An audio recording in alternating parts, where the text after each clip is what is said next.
নমস্কার, আমি তুহিনা। আজ আবার একটি নতুন রেসিপি নিয়ে চলে এসেছি। আজ আমি বানিয়ে দেখাবো মশলা ধোসা, কিন্তু সেটা সম্পূর্ণভাবে ওই প্যাকেটের যে রেডি টু কুক ধোসার প্যাকেট মিক্সারগুলো পাওয়া যায় ওটা দিয়ে বানাবো। চলুন রান্নাটা স্টার্ট করি। আর এটা থেকে ধোসা বানালে একদম সেম চাল আর যে বিউলির ডালের যে পেস্ট দিয়ে বানানো হয় সেম এর ভেতরে সেটাই থাকে, গুঁড়ো করা চাল আর বিউলির ডাল।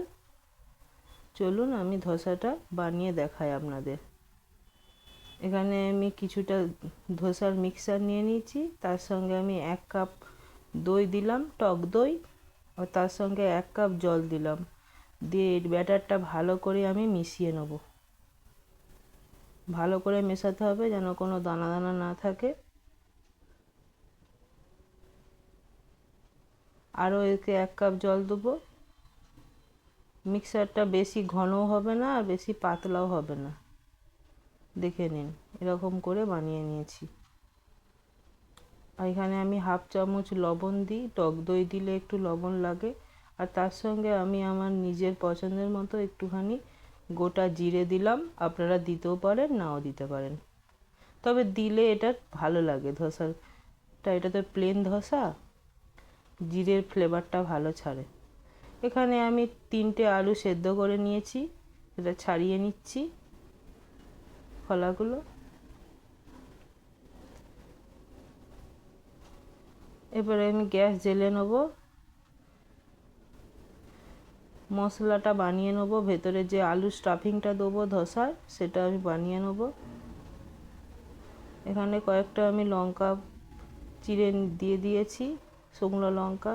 তার সঙ্গে 1 চামচ গোটা জিরে, 1 চামচ গোটা সর্ষে দিলাম।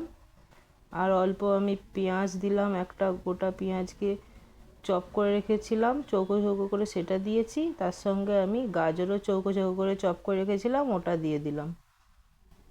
তার সঙ্গে কারি পাতা দিয়ে দিয়েছি কটা।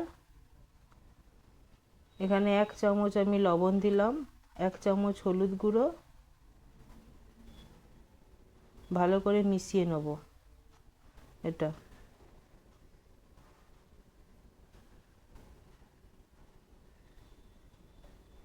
এরপরে আলুটা দিয়ে দিচ্ছি, গ্যাসের ফ্লেমটা কমিয়ে দিয়েছি। আলুটা ভালো করে ম্যাশ করে নেব। খুব বেশি ম্যাশ করার দরকার নেই, এরকম করে ম্যাশ করে দিলেই হবে। দেখুন হয়ে গেছে আমার পুরটা বানানো। আপনারা যারা ঝাল খান তারা একটু লঙ্কা গুঁড়ো অ্যাড করতে পারেন। দেখুন এরকম আলুর মিক্সচারটা তৈরি করে নিয়েছি। এবারে ধোসার ব্যাটারটাও আমি রেডি করে নিয়েছি, সেটাও একবার দেখিয়ে দিলাম কীরকম পাতলা রেখেছি আমি। আর এখানে আমি বাটিতে কিছুটা বাটারকে আগে থেকে একটু মেল্ট করে রেখেছি, ওটা আজকে বাটার দিয়ে বানাবো আমি। অল্প একটু বাটার ব্রাশ করে দিলাম, দিয়ে এটা তাওয়াতে ভালো করে স্প্রেড করে দেবো একটা হাতার সাহায্যে। আর এই ব্যাটারটা এরপরে আমি একটু বাটার দিয়ে দিলাম। দিয়ে এরপরে আলুর স্টাফিংটা দেবো ভেতরে, আলুর যে পুরটা বানিয়ে রেখেছিলাম।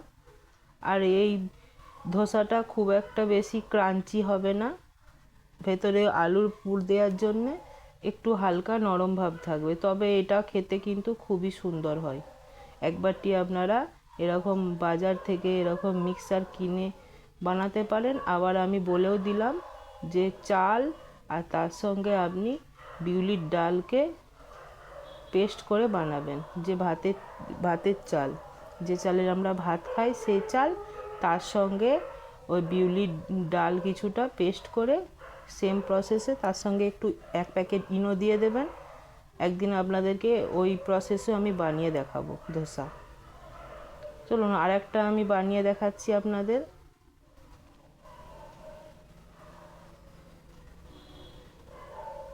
দিয়ে এটা আবার একটু বাটার দিয়ে দিলাম। বাটার দিলে ধোসা টেস্ট খুব ভালো আসে। এরকম পুরটা ভেতরে দিয়ে দিলাম, দিয়ে পরে খুন্তির সাহায্যে আস্তে আস্তে তুলে নেব।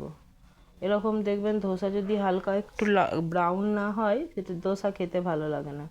দেখুন আমার রেডি হয়ে গেছে, আমি প্লেটে সার্ভ করে দিয়েছি। আর আপনাদেরকে সাম্বারের রেসিপি তো আগেই দেখিয়েছি কীরকমভাবে বানাতে হয়। একবারটি এরকম করে বানিয়ে দেখবেন, বাড়ির লোক খুব পছন্দ করবে। রান্নাটা এখানেই শেষ করছি।